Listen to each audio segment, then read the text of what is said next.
Hello friends, welcome to Tutorials Point. In this video, we will learn how to install Xcode and how to make our first application using Xcode.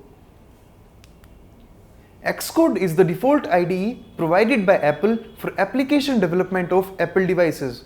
To run Xcode on your device, you must have an Apple device running Mac operating system and an Apple ID to download Xcode from App Store.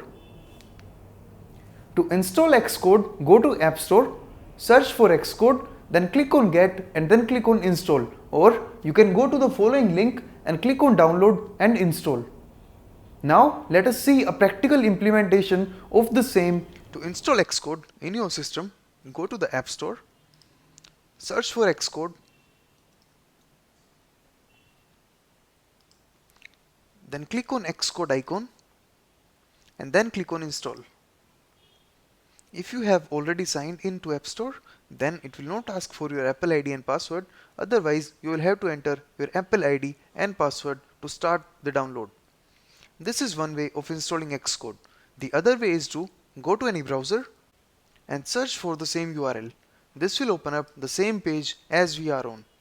Then click on Download. This will ask for your Apple ID and password before proceeding.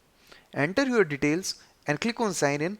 After that, you can download the application and install. Thank you.